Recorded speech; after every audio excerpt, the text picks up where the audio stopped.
Hello, beautiful people. Welcome back to another amazing episode of Age of Awæcnian Soulful Stories Unveiled.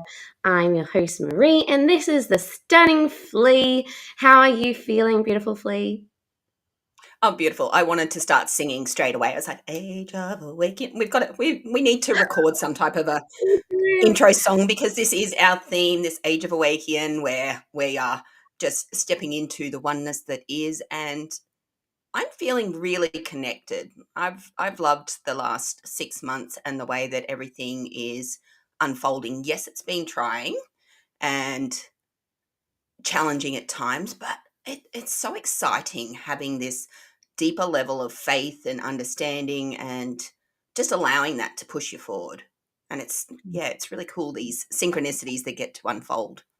Oh, I love that. And just Mm. celebrating us as well. On Friday, we both spoke at Growing Leaders Brisbane, and this is a beautiful space for, people that are wanting to get inspired by entrepreneurs with either years and years of extensive background or people like us that have come from education and felt a need for change in the world and have just taken action to do that, taking the baby steps, but also massive, big leaps of faith. And it was so wonderful to just weave with you. And originally, like in the car, we're like, okay, I'll speak and then you speak. And it didn't happen that way as it unfolds for us. And it was beautiful to just share our story and how Awæcnian Academy came about, and just to share your wisdom and mine, and just get some beautiful feedback from the audience as well. Mm. And I love how you said that we do plan, and for whatever reason things just don't go according to plan, and you just have to adapt and you have to go with it. So this is definitely something that we've learned in the last over the last year working together, is that the more we seem to plan, the less it goes according to that plan. So that release and that surrender into, okay, whatever will be, and whatever conversations need to be had will be had. And that's exactly what unfolded, which was absolutely phenomenal. And as always, you are totally inspiring and such a beautiful speaker. So you captivate the room anyway. And it's so easy to follow on from that and to just share story, which is what we're doing today. Oh, thank you. And you know who else is inspiring? Like you are too. I love hearing that depth of knowledge, but I also love surrounding myself with amazing people. And both of us on our journey have met phenomenal Mm. men and women. And our next beautiful guest is someone I've been following. I think I heard Samantha J on a podcast, or I listened into something that someone else knew. And I'm like, who is this amazing woman? And I just we love pulling cards as well. So if you're new listening in, we love pulling out Oracle cards. And I pulled these two cards while I was thinking about beautiful Samantha J. And, she has had a wealth of experience and, been in business since a teenager. And I just think about like also her story that I've listened into, and this warrior essence of, making a change in the world. And so I pulled this card, and this is our beautiful friend Yana, who is this gorgeous Valkyrie sentinel and timeless warrior. Hold her eyes hold the universe's ages of vigil. So like this idea that we are tapping in to that essence of change for the better. And I see Samantha as this beautiful, graceful leader who leads from the heart to make change. And then I pulled this card as well, our beautiful friend Shari in the UK, Oh, yes, queen, so bees. sovereign of radiant bliss. And every time I hear Samantha sharing her story and her inspiration, there is this essence of bliss and grace and just this heart centered, love that radiates from her. And this is why I've loved following her. And I'm so excited that she is jumping on with us. And so, just to give those viewers a little bit of a background, if you haven't met Samantha before, she is an award winning entrepreneur, best selling author, and she just won the Emerging Leader of the Year, beautiful bronze award at the Women Changing the World Awards. And this was overseas, and it was presented by Oprah Winfrey's all-time favorite guest, Dr. I might say this, Terry Trent, celebrating and recognizing women achieving outstanding success in areas such as sustainability, humanitarian work, leadership, advocacy, tech, product development, education, health, and innovation. Oh my gosh, that was a lot. And she does so much more. So welcome, Sam. Oh, welcome. You did a great job pronouncing that name. It's quite a mouthful. Thanks for that beautiful introduction.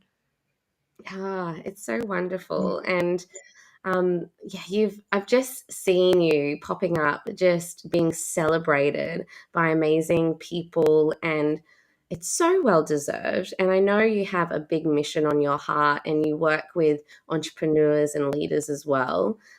But what, I suppose, started you off on this journey that, I suppose, catalyzed you into like, something needs to change, and this is how I'm going to do it?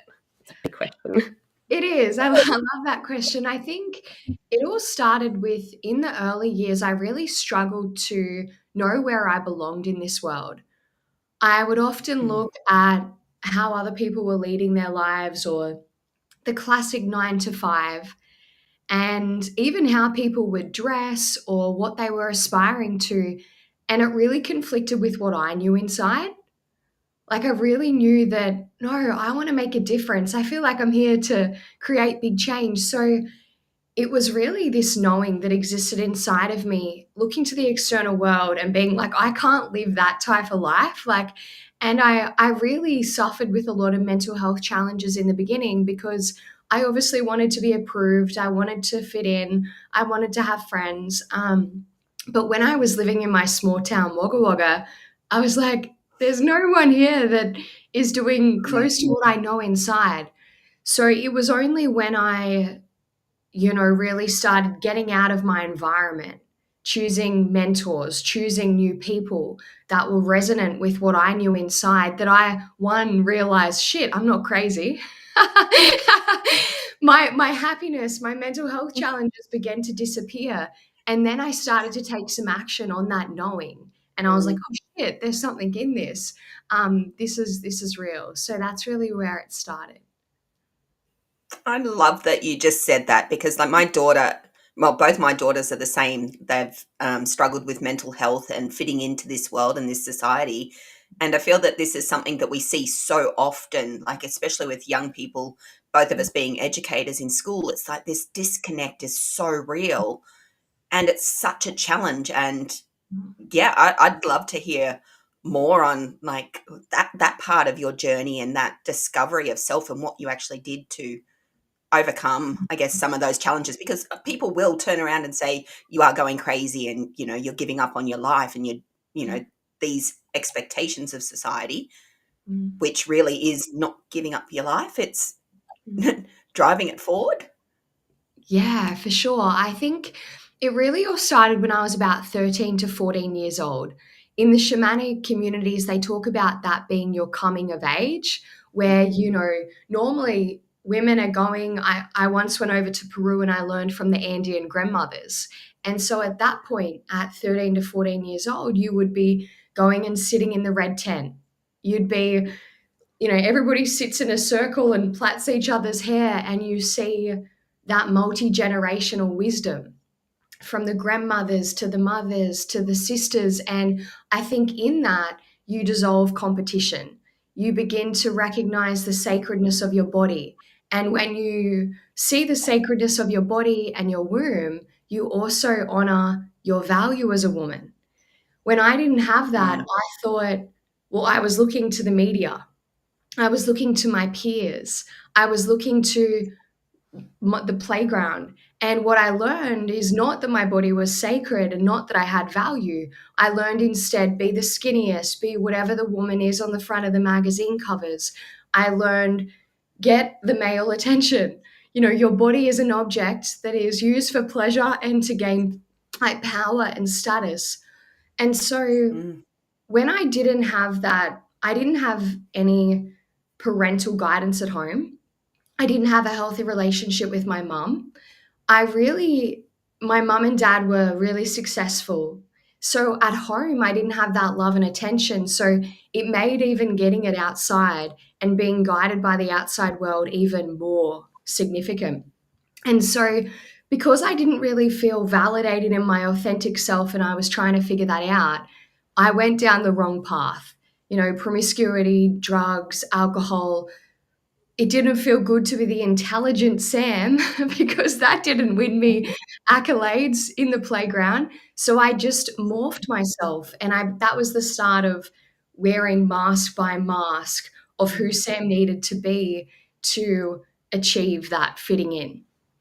And it was only a teacher that really saved my life. I remember I was sitting in business studies and I was really rebelling a lot. And Dr. Mowbray said, "Come outside." I said, "Oh, okay." He puts me up against the wall and he says, "This isn't the real you. You're better than this." And it was from that moment of self recognition of being seen that gave me the courage to go back home to mum and dad and being like, I need to go to boarding school. I need to get out of here. I'm in the first term of year 11 and like I'm here to change the world. Like I really need this grade. And I was so thankful that even though they couldn't afford it, they just did whatever they had to. I got to boarding school. In the first month, everything just changed for me because I was in an environment that was bringing out the best in me. Yeah. Oh, that's so powerful. I know I've worked in all girls schools in the last part of my full-time career, and I found that, you know, these pieces of sisterhood, rites of passage, really anchored in, particularly in the last few years, as I was also shifting and wanting to leave and noticing these pieces around identity, self-esteem, self-confidence, and this developmental stage that is so important, that there was a gap missing. And I suppose that's why I stayed in education. Like my background is in dance and drama and expression. So I would attract the young people and the teenagers that wanted that freedom and that space and that safety above all to just be themselves. And I found, you know, even similarly, like this age group and Flea and I talk about this all the time, that this important stage of development, you know, there is something, that disconnect that is missing in celebration of, that's like one of the hardest times of development to go through for the body. And, you know, girls just coming into schools still having shame around their period and their cycle and not knowing that. Imagine if we saw it in this way of like the maiden, the mother, the wild woman, and the crone. Imagine if we took it into characters and that you could like frame your energy, and that feminine essence really came online in my own journey as well, into my womb awakening. That was, you know what? We need to bring more of this wisdom to girls in particular. And boys have their own set of rites of passage that also are deeply required. But, you know, Flea and I did girls' circles last year I feel like we've been initiated into lots of different things. And coming back into those beautiful pieces of understanding our body and the sacredness of it and in celebration, I think is so required. So I love that you brought those pieces in there. And, you know, many girls have been suppressed and have been objectified, and Flea's also shared a part of that hard reality as well. I'll pass it over to you, Flea. What are those beautiful cards?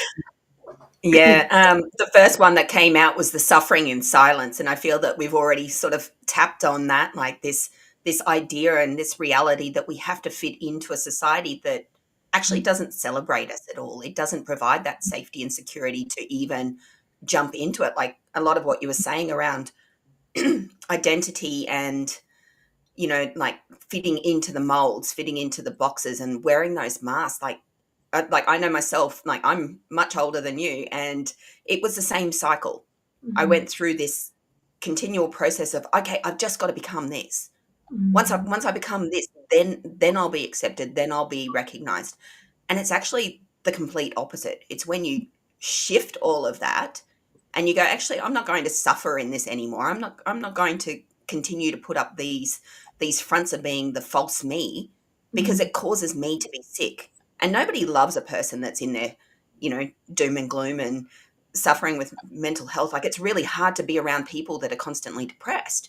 And yet that's the one thing that is needed, is this community, is this support. And, that suffering in silence doesn't have to be that way anymore.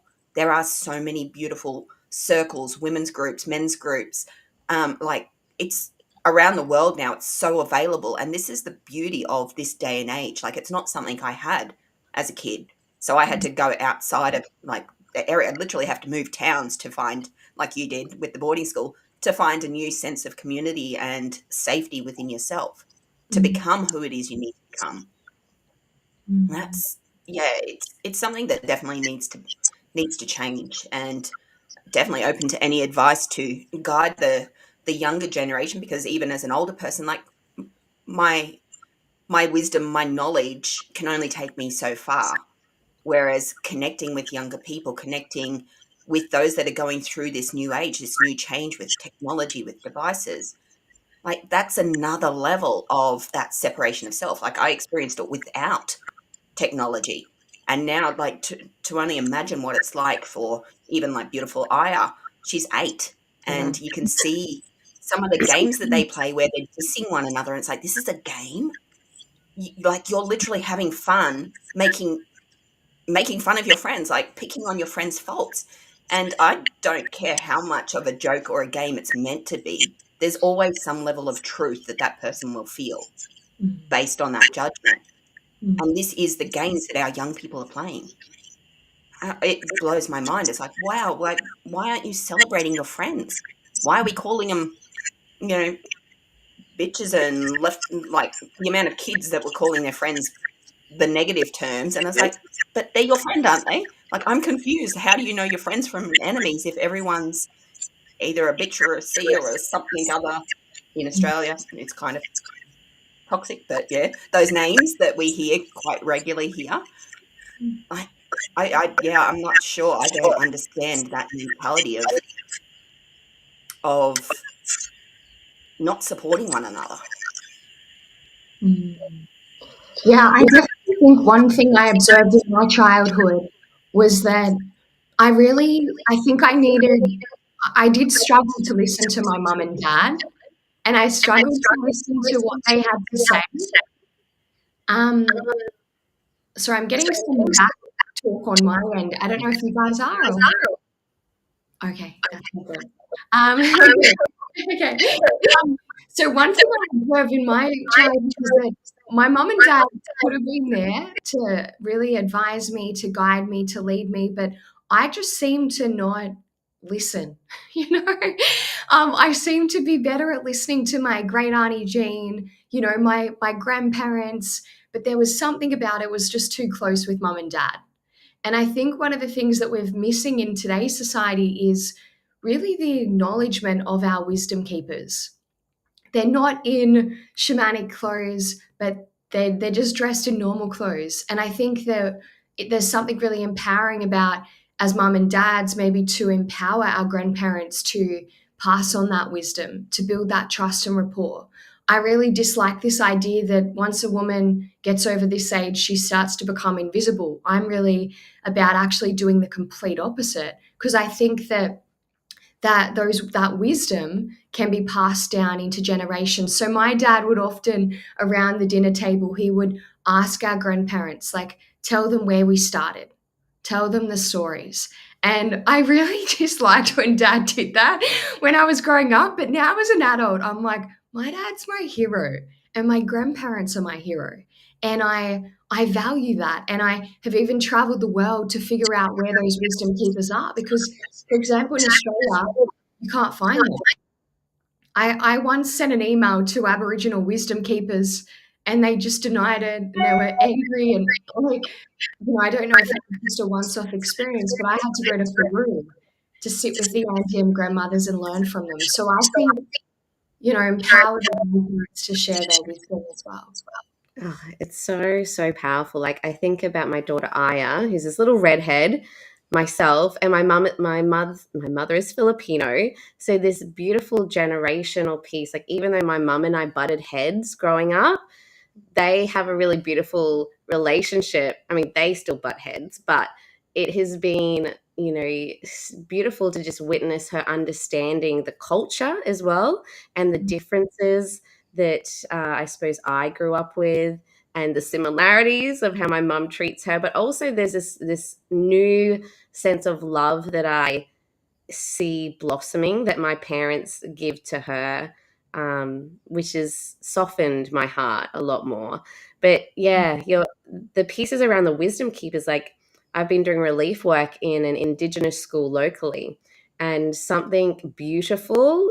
It's a freaking hard school, but something beautiful that I've noticed is the elders come in. So they have the aunties and the uncles, and they have the elders come in to come and read to them. And the level of respect I see from those kids that are hungry, disadvantaged, they're coming from those backgrounds of alcohol, drug, neglect. Like these kids are coming in not dressed properly, disheveled. The behavior issues are wild. But when these elders come in, my goodness, there's something interesting that occurs when they come into the room. So it's interesting, this piece around the elders and respect and looking at this beautiful culture, but also then seeing that when they leave the room, that respect doesn't apply to a relief teacher until you build that relationship. It's so fascinating to see the beauty, but also the disconnect pieces there. And I found it hard as well, like connecting with, custodians of the land here in Australia to make those really authentic connections, and to build that relationship with community is such a different way of working. And their ways of working is fascinating. Like my mind is like, I'll just go and have a chat with them. And unless you know someone that knows them that can vouch for you, then having a yarn with them is hard. It's hard to get into their network. But we're approaching NAIDOC week, actually. This week is NAIDOC week. And so I think the bridges between not just our Indigenous people, but all kinds of, ethnicities, tribes. And this is what we love at Awæcnian Academy is we have so many people from diverse backgrounds come and speak on our platforms.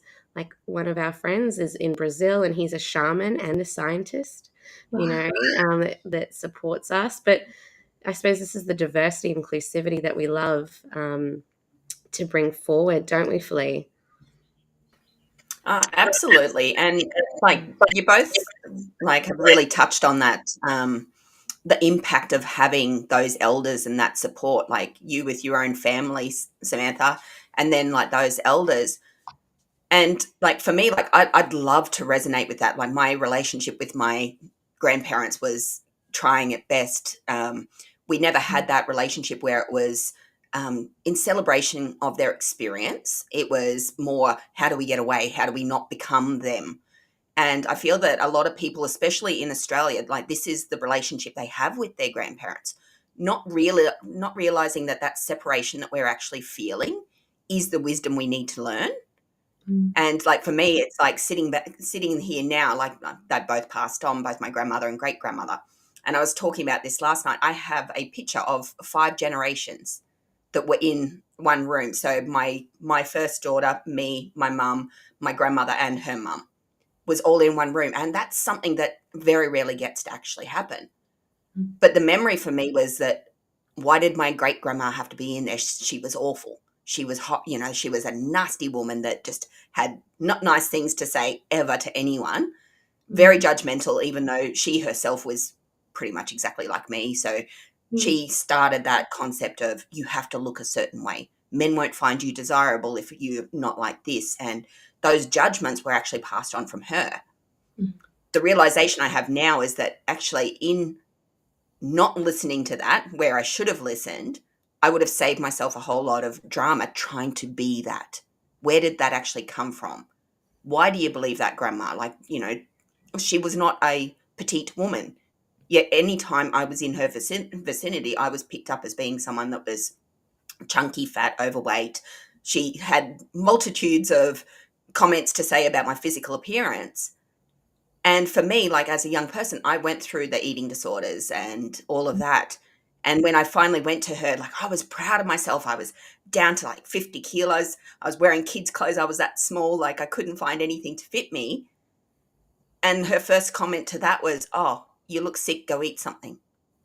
I was like, what on earth is going on with you, woman? Like, all of this hatred, all of this identity that's being pushed onto not only me, like my mum, her mum, all of the siblings of my grandma, like this is the learning and the wisdom that we get. But what it actually did teach me was that come from somewhere. That was forced on her just as much as she forced it on us. And those belief patterns, that's where we actually get to learn, when we actually take the time to stop and listen, rather than judging and going, oh, okay, yeah, she's just mean old grandma and who cares about what she has to say. It's like, actually, where is this coming from? Where do these beliefs, where do these values, where are these concepts driving us in society? Because it wasn't just her. It was in the media, it was in jobs, it was in relationships. And it's like, okay, this is the wisdom that we get to take away when we stop and actually listen without perception, without judgment, and go, okay, so I can see your wounding now. And these are the generational curses that I love to break. It's like, no, I'm not following that anymore. You don't have to be a certain way. We're all individual for a particular reason. I'm a guardian. So me, in my dynamic, I'm meant to be plumper. I'm meant to be more homely, more motherly, because that's within my nature and my design to be a safe place for other people. Now, if I was, following grandma's advice and I was stick thin and, totally following the trends of society and everything, kids wouldn't feel comfortable coming up to me. They'd be like, oh, I can't touch her. She's too neat and pretty, or, might rumple her dress, or, she's above me. And that's a lot of identity work that actually comes just from that one experience. And when we actually have safe spaces, like both of you were talking about, when we can actually create them ourselves, maybe our grandparents weren't the safe ones, but we can definitely find that solace and that wisdom within others, which is the beauty of it. So even if you don't have it at home, just remember that there are people out there that are willing to share their wisdom, that are in circles, that are in healing work right now. We've got beautiful friends that are in their senior years that were speaking the other night as well, talking about, the difference of experience and that wisdom of separating yourself from expectations. And it's so powerful. Yeah, I really, really love that. I think that when I was listening to you speak, I was thinking about how sometimes some of my family members that have caused me the greatest pain have actually been the greatest catalyst to me belonging to my authentic self. And, at the start, for anyone listening who has pain, it's like I was sexually abused as a young girl from a family member. And I only remembered that later on in life. But even though that created eating disorders, it created so many different things. I now have the wisdom to thank them as my teachers. And you develop the level of compassion and empathy. And that only really comes when you take a spiritual lens. When you take a spiritual lens, you recognize that you intentionally put every single person in your path at a certain time to give you pain or learning, and all of it was intentional. I love this visualization of everybody's lining up and they're all lining up and they're like, hey, will someone break my heart? Will someone, will someone call me fat? Will someone do this? Will someone, drive into me in a bus? We actually ask people, be this to for me, break my heart, call me fat, abuse me, because it's that experience that's going to be the identity shaping experience to help us to become who we are. And when we can find that sense of compassion and empathy, then it's like, I've just got joy for the people that have caused me the greatest level of pain. I'm like, thank you. Thank you for that. Yeah. 100% agree. I'm exactly the same. We actually had a beautiful speaker at our event that was doing a beautiful angel painting that came through, and that was one of those things that really was highlighted for me, was the forgiveness of the perpetrator. And it's so powerful, like, to be able to actually see, hang on a sec, from that spiritual lens, that person had to pick that. They had to be the villain in my story. How awful to have to choose that reality rather than mine, where I get to be the survivor and the thriver. Like, that switch in mindset was like, okay, I can see why I had that. And 90% of us, if you look at your trauma, you wouldn't go back and change it, because it would change part of yourself that is fundamental. And I think that's the most powerful thing to recognize in all of this, is that if you wouldn't change it, there's value in it. And to no longer be that victim, it's like, wow, yes, I am in control of my reality, and I get to choose the way forward from this hardship, from these challenges. And it is the challenges that make us the most powerful people that we can be. Yeah. It's a lens shift. It's a character shift. And it's like, let's just be the leading ladies of our own lives. And Sam, you are so doing that. Each and every one of us are doing that. And when our children see that, when the teenagers see that around us, when the people who may be serving you coffee notice like your energy change, like, that is powerful. And so, this lens shift, when we get to choose how we want to show up in the world and how we want to see others with that compassion, and the power that each and every human has, is so, so beautiful, because we are all a gifts. And I love this beautiful verge, because I think a lot of people still feel taboo about the word spiritual. And I know when we embrace it and we talk more about our lives authentically, that felt experience that's from your heart, and when we open to talking about these deeper spiritual parts of ourselves that is holistic, it invites others to go, oh, well, if they're doing it, maybe I can share that I actually have these gifts here that I've hidden, or that, I do feel connected this way. And so, with your, I suppose, your spiritual journey evolving over time, have you noticed, Sam, like, in the last, maybe in the last few years or so, that has elevated at all in your own journey and your mission and your purpose of what you're here to do? Yeah, for sure. I think so many people have a different meaning to what spirituality is. I think for me, it's the recognition that we all come from the same source, and I'm in this human body to experience source or myself and learn and grow. So for me, that's my definition of spirituality. And I see that every bit of pain and adversity that I've come through, at the start, it's to liberate myself, and then it's to liberate as many people as possible. I remember when I was 22 and I, won this award-winning entrepreneur award. I was in the bottom of the shower and I was like, "Why, God? I'm so empty. I feel like something's missing."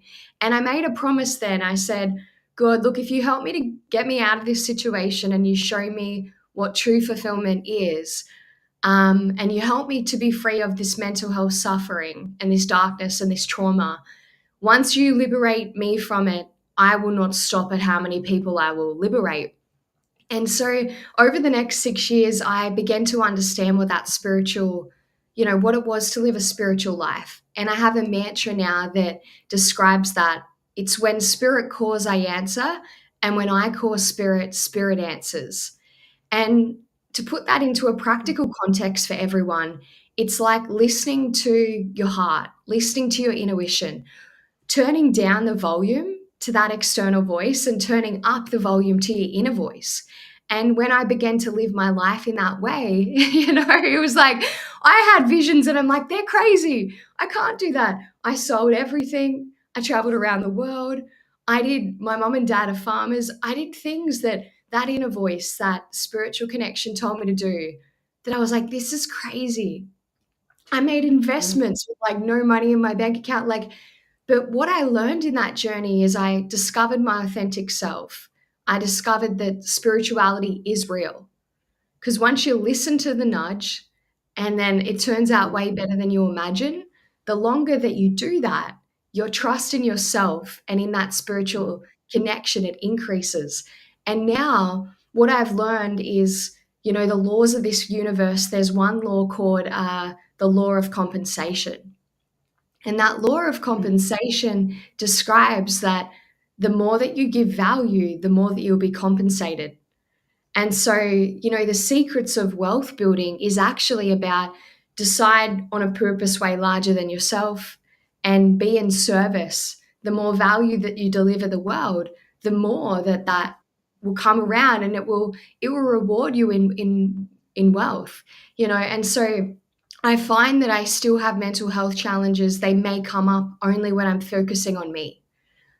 When I'm focused on me, I'll never be enough. There'll be a flaw, there'll be an insecurity, there'll be pain, and so what I do instead is I go, Sam, like you are enough. And I recognize me through the eyes of God or spirit. And I recognize like there's nothing more to fix. There's actually what my job is to accept me, who I am, not try to be somebody else because God made me who I am. That's the most effortless task in the world. And then when I see that value, it's to go, well, how can being Sam be aligned to a purpose way larger than me? And then me do that in the world. And what that looks like these days is me sharing my story, me living whatever change I want in the world, like me being that and me being on stage. And rather than me, I have a lot of awards and all of that, but it's really, that's not what my purpose is. Like spirit's really guiding me to show the darkest moments, to be the most vulnerable I can be, to really share that a lot of the time I felt broken all my life, and it was like, that's what trauma does. That's what, when you listen to society's stories, it does. It makes you think you're broken and that you can't amount to anything. And what I'd love to leave everybody with is actually you're not broken. What if what you struggle to accept about yourself is actually what makes you the most beautifully equipped to change the world? And imagine if we didn't try to fix that, we instead tried to love and accept it whilst doing big and bright things without having to hide that, actually being like, this is me. And I am imperfect and I do have struggles. And guess what? I'm doing big, bright, beautiful things in this world because I think that's what the world needs more of. Absolutely beautiful. The first card was the truth card. So the truth card is that justice, that that internal judgment that you were talking about. Like when we talk about spirituality, the truth that we have to trust within ourselves is that heart-led thinking that you were talking about. And this is one of the concepts that we strive to teach and to facilitate, is this heart-led thinking where we're taking the logical ego components that are that self that you were talking about and transforming it into this truth. How is my ego protecting me from the truth of myself? And for a lot of people, I go up and down with the spiritual concepts because I can see where there's the little traps and the cycles of, okay, you have to do this and you have to do it. Actually, no. The minute you start saying you have to do something, it's not spiritual. So, if you don't meditate daily, you're not spiritual. Oh, bullshit. Everybody meditates. This is the way things are. And to be spiritual means that you are connected to your truth. And that card and what you were saying there was like impertinent. It's what is true for you. And if something in your external world is causing havoc within that passion card, that fire, that heart will be dimmed. And this is that thing from the heart, and it's the beautiful, I'd like to write on my cards there for extra meaning, but the beautiful green heart, that desire, that passion-led thinking that actually goes, oh, I really want to do this. I really want to take a development class, or I really want to just get on a podcast and share my story because, the pain I know is helpful. Like that there is the two in combination. It's like when we know our spiritual truth, we can share that with passion, and that's when we get to make that change. So those were those two cards that came out. And I've never met Sam. Like today's the first day. So for those people that are at home, like we don't plan this like at all. This is some of that spiritual understanding and expression that gets to come out. And like skeptics will go, yeah, it's a card. It is. It is just a card, but it's the truth that I get from it. That there is the spiritual message that gets to come out and clarify what you were saying. It gets to give somebody out there a little bit more, oh, okay, now I understand, and I don't feel so bad about not meditating daily or whatever it is that we aren't doing in the spiritual world that we should be doing. But all of that leads to the final card, which is triumph. It's like you can't be unhappy if you're living your life fulfilled to your heart. Like it's impossible. The unhappiness comes when we're not following that truth. And that's that disconnect and that dimming of that flame. So they were the three cards. We started out with the suffering in silence, which that dark that you were talking about that needs to be shared. Yes, it does. We don't need to protect the perpetrators. We don't need to hide our truth. Even if it didn't occur, your trauma didn't occur the way somebody else remembers it. It's still your truth. It's still your feelings. And this is like really vital for anyone that is stuck in that shadow side of knowing that, we don't have to suffer in silence. There is going to be somebody that will understand your story and need to hear it. There is always going to be someone that, can help you through it, even if you're, feeling completely on your own. It's like reach out to the people that aren't in your normal field group. If you're feeling alone, it's more than likely that you're just surrounded by the wrong people. Mm. And so that they were the cards.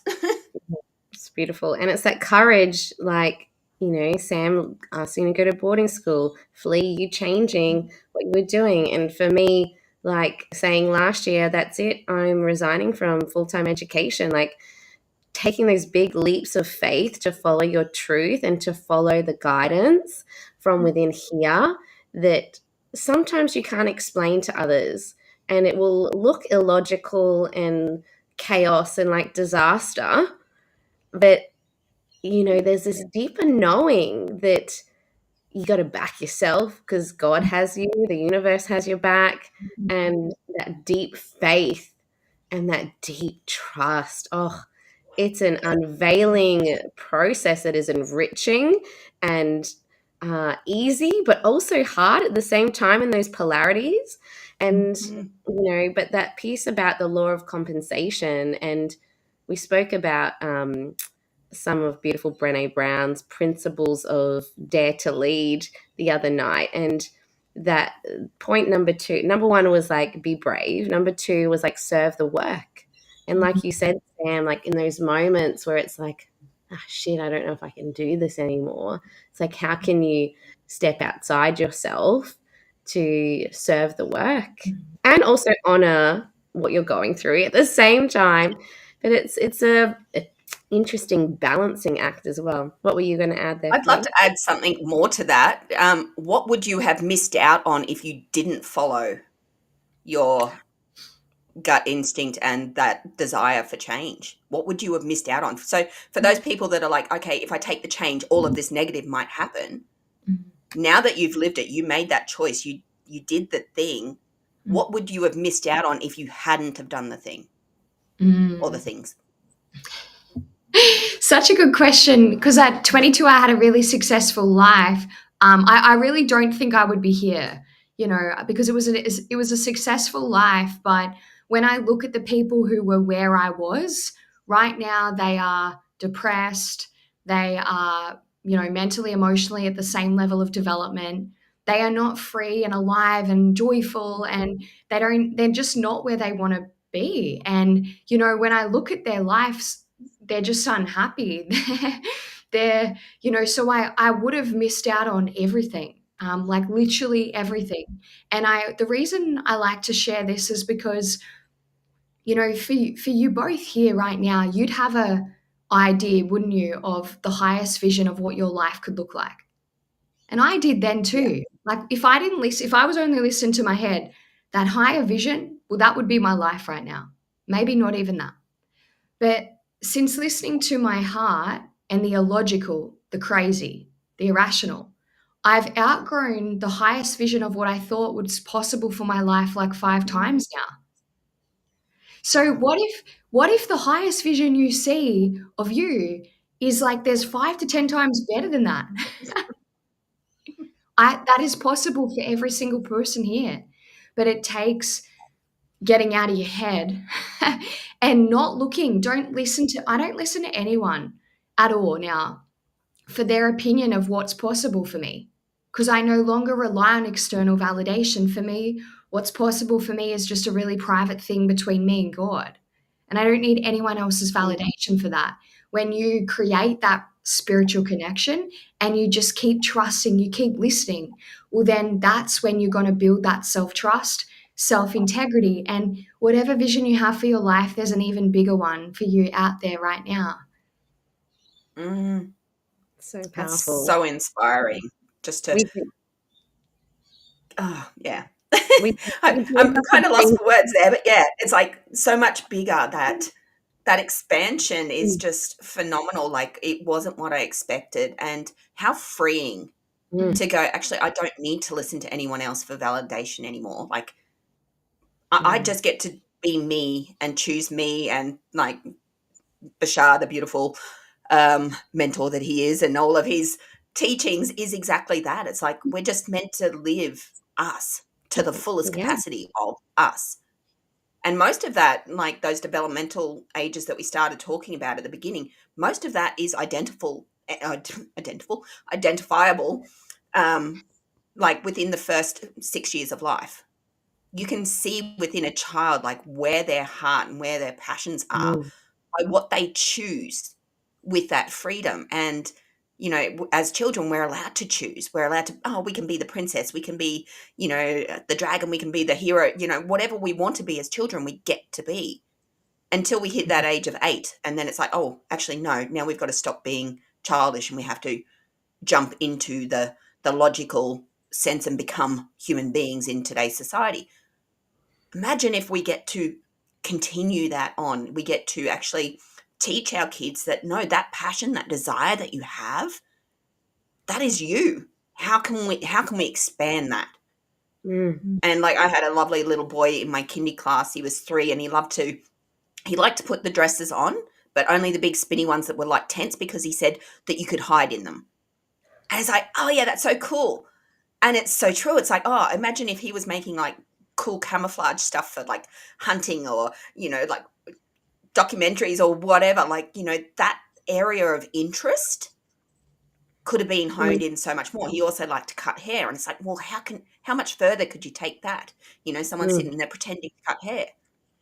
Like the expression of interest at a young age is our biggest indicator and guide into what it is that we should be doing later on. I loved Barbies, communicating, interacting, dressing up. Like that's me to a T, 100%. How do you make a career out of Barbies? Well, you don't. It's the learning that you get from that interaction and that understanding of self. mm, And like everything that has been said here today is that authentic development that gets hindered early on. mm. And I love that piece around, just noticing that inner child within and that authenticity and also that alignment. What's your passion? What are you aligned? This is also why I love human design and and putting all these amazing tools that we have at our fingertips and getting to know ourselves and also spirit, because you can change and shift things. And it's like, well, what if we had a whole paradigm shift of how we taught, learnt, embodied, and we had more conversations like this? And so Flea and I, with our big audacious dreams, it's like, well, how do we build a new way of education, a new way of communicating with people? And it's people like yourself that are doing the work in business. It's like, imagine young people, like, teenagers being able to go, I want to tap into some of the best entrepreneurs in the world. Who are they? And we could go, look, come and talk to Sam. He's going to share her experience. Da, da, da, da. Like, I met this little 10-year-old boy the other day, and he's like, I'm gonna make 30K a month, miss, if I do this on TikTok. And he was 10. And I'm like, you know what? You probably could, and you'd make more money than me. And it was like them, and I could tell he was a manifester because he didn't want to work with anybody else. And he just had this like essence to him. But it was like, how can we, tap into that authenticity, the passion more, and allow that communication, allow the conversations to ripple out beyond the barriers of, okay, you're just here for business, or you're just here for education, or you're just these boxes that we put ourselves in, and like come back into community, come back into circle, like you shared at the beginning, Sam, and like share our experiences more. And I suppose with Awæcnian Academy, people are like, oh, you should niche and do this. I'm like, but no, we are expansive because we want to tap into the everyday leaders. We want to tap into those parents and those business owners and those shamans that are rippling out and affecting their communities, their children. Let's bring sacredness back into sharing stories, being able to, be authentic and feel your wisdom coming through, Flea's wisdom coming through conversation. Can we have more of that? And maybe it's open, like imagine what else could happen.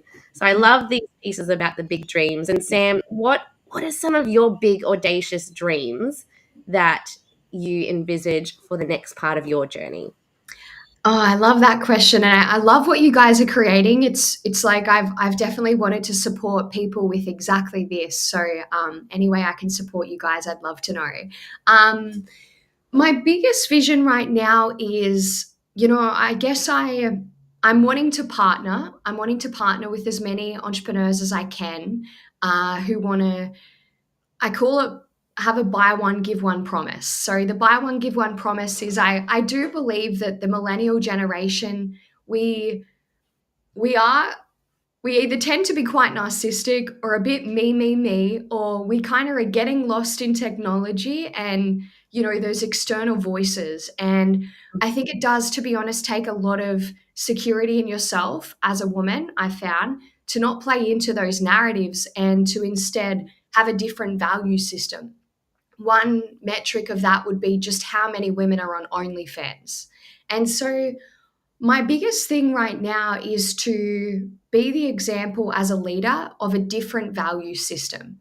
And to, rather than have our value in beauty and sexuality, have it in contribution, have it in, as we age as women, our value to society actually increases, because let's put our value in our sense of wisdom as women. And with that in mind, my goal is to create 1 billion impacts, 1 billion philanthropic impacts, where I'm helping different women, men, to align their business with a philanthropic cause, and that together as a community we'll create 1 billion philanthropic impacts, because right now the future generation needs us. And if you think about it, if we don't be brave to be the example of something different, then it's less than 10 years. Our actual climate, the future of food, all of those things are within our hands right now. I can't remember the exact stat off the top of my head, but within my lifetime anyway, the topsoil from the land will be eroding, and the way that we actually grow food right now, that just won't be a possibility for the future generations.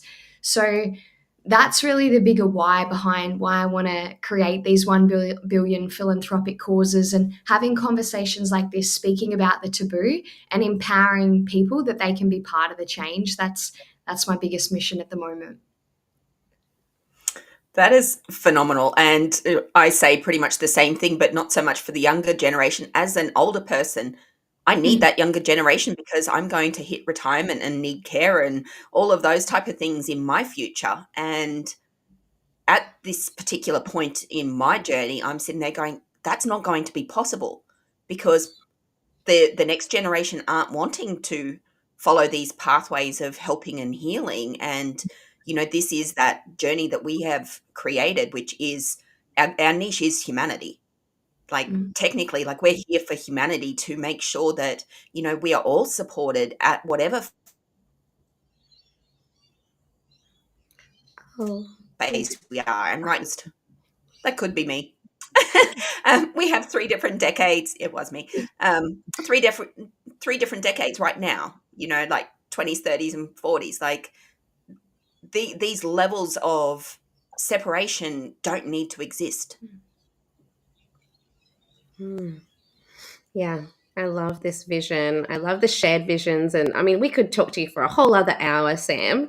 But I love this piece. And like you said, Fleet's for humanity. And when we reflect on things, we're like, why are we doing this?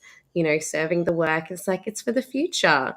I want my daughter to be in a world that has beautiful, fresh food, that she can choose to be anything she wants to be, and to explore the world without, the limitations that we've had to experience and break through.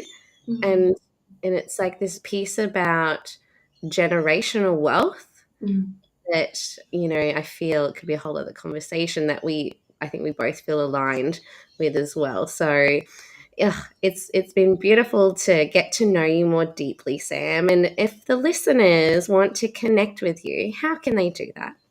I would recommend going to my Instagram, i.m.samantha.j. Follow me there. I have a few different best-selling books, so if you DM me book, then I'll give you all free copies of that as well. Oh, bless. Oh, thank you. What a beautiful gift. And oh my goodness, I'm so looking forward to seeing what else you get to create and co-create in your life. And, we're looking so forward to connecting with you again soon. Oh, it's just been such a pleasure. And we're right on 7, and I can hear my daughter waking up in the background. Flea, any final messages before we jump off? Don't put up with disconnect and boredom because that celebration of self is just around the corner. Yes, that's been our joy. And we will see you all soon. Thank you, Sam. Thank you.